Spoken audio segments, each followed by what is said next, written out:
Hello, everyone, and welcome back to Learn English Naturally, the podcast where we help you master English while transforming your life.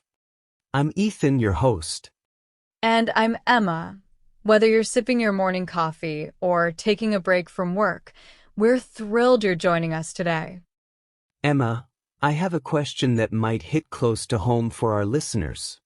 What's the one thing that separates people who achieve their dreams from those who just, dream? Ooh, that's a powerful question. You know what? I think it all comes down to self-discipline. It's that inner strength that keeps you going when Netflix is calling your name and your English textbook is gathering dust on the shelf. Exactly. And speaking of Netflix, I have a confession. Last week, I told myself I'd practice Spanish for 30 minutes every evening. Guess what happened? Let me guess, you discovered a new series and suddenly it was midnight? How did you know?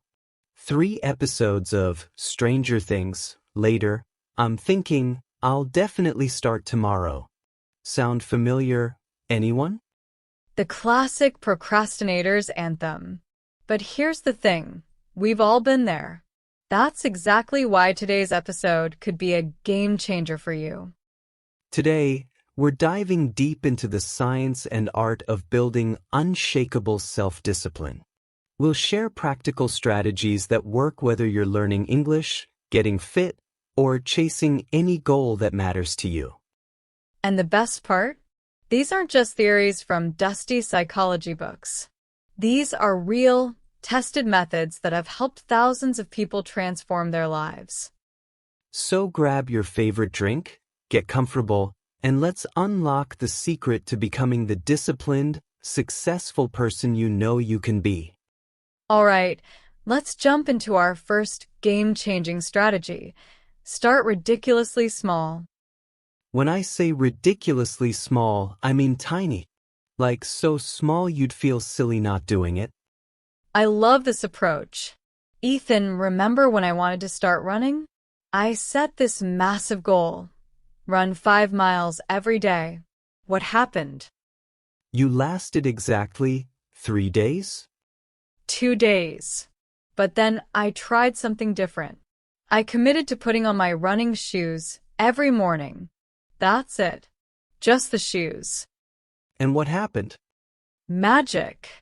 Once I had my shoes on, I thought, I might as well step outside.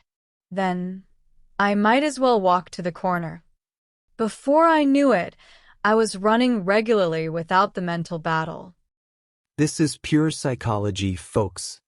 James Clear, author of Atomic Habits, calls this the 2-minute rule. Make your habits so easy that you can't say no.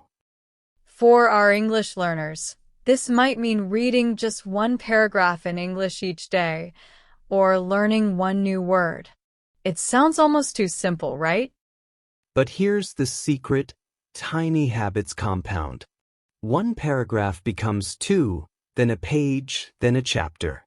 Before you know it, you're reading entire English novels. The key is consistency over intensity. Would you rather study English for 3 hours once a week or 10 minutes every single day? The 10 minutes wins every time. Your brain loves patterns, and daily practice creates neural pathways that make learning automatic. Now, let's talk about strategy number 2. Focus on systems, not just goals. Emma, what's the difference between a goal and a system? Great question. A goal is what you want to achieve, like, I want to speak fluent English. A system is what you do every day to get there, like, I practice English conversation for 15 minutes every morning. Here's why systems are more powerful than goals. Goals give you a destination, but systems give you the vehicle to get there. Think about it this way. If you only focus on the goal of losing 20 pounds, what happens after you lose the weight? Without a system, you might gain it all back. But if you build a system of healthy eating and regular exercise, the weight loss becomes a natural side effect, and you maintain it for life. For English learners, your system might include listening to English podcasts during your commute, switching your phone's language to English, or having a 5-minute conversation with yourself in English every morning. The beautiful thing about systems is they remove the guesswork. You don't wake up wondering, should I practice English today? You just follow your system. Which brings us to our third strategy: make it irresistibly attractive. If discipline feels like punishment, you're doing it wrong. The most successful people make their good habits enjoyable. I used to hate exercising until I discovered audiobooks. Now I actually look forward to my workouts because I'm dying to know what happens next in my current thriller. Brilliant. You paired something you needed to do with something you wanted to do. That's called temptation bundling. For English practice, you could watch your favorite TV shows with English subtitles or listen to English podcasts about topics you're passionate about. Love cooking? Watch English cooking shows. Into fitness? Follow English-speaking fitness influencers. The learning becomes effortless when it's connected to your interests. And don't forget to celebrate your wins. Every time you complete your English practice, do a little victory dance or treat yourself to something small. Your brain releases dopamine when you get rewards, which strengthens the habit loop. You're literally training your brain to crave the good behavior. Now, here's a strategy that most people overlook. Design your environment for success. Your environment is constantly influencing your behavior, often without you realizing it. If you want to change your habits, start by changing your surroundings. I keep my English learning materials right next to my coffee maker. Every morning, when I reach for my coffee, I see my vocabulary flashcards staring at me. That's environmental design at its finest. You're making the good choice the obvious choice.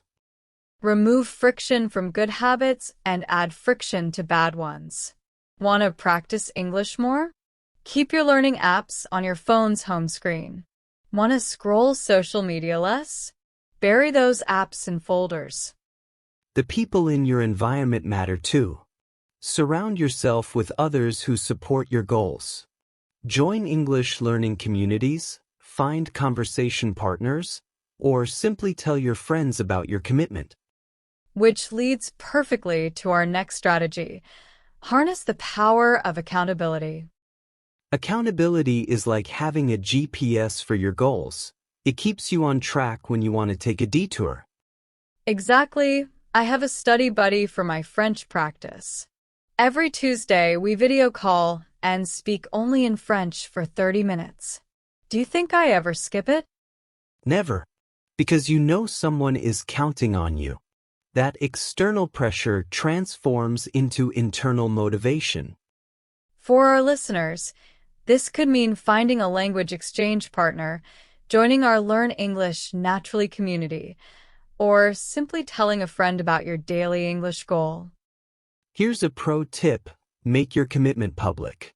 Post about your English learning journey on social media. The more people who know about your goal, the harder it becomes to quit. And finally, our last strategy. Work with your energy, not against it. Willpower isn't unlimited. It's like a muscle that gets tired throughout the day. The secret is to schedule your most important tasks when your willpower is strongest. For most people, that's first thing in the morning. Your mind is fresh, distractions are minimal, and you haven't depleted your mental energy yet. This is why successful people often wake up early and tackle their priorities before the world starts demanding their attention. If you're not a morning person, that's okay. Figure out when you feel most focused and energized, then protect that time fiercely. And here's something most people don't realize: decision fatigue is real. The more decisions you make, the worse your decision-making becomes. That's why Steve Jobs wore the same outfit every day, and why meal prep is so popular. Automate the small decisions to save energy for the big ones. As we wrap up today's episode, I want to leave you with this thought. Discipline isn't about perfection. It's about consistency. You don't need to be perfect. You just need to be persistent. Every small action compounds over time into extraordinary results. Start today. Pick one tiny habit related to your English learning. Maybe it's reading one English news headline every morning, or practicing pronunciation for 2 minutes before bed. Make it so small that you can't fail, then do it consistently for the next 7 days. Watch how this simple act begins to transform not just your English, but your entire relationship with achievement. Remember, you already have everything you need to succeed. The discipline is within you. These strategies just help you unlock it. Thank you for spending your valuable time with us today. If this episode helped you, share it with someone who needs to hear this message. Until next time, keep learning, keep growing, and remember, every expert was once a beginner who refused to give up.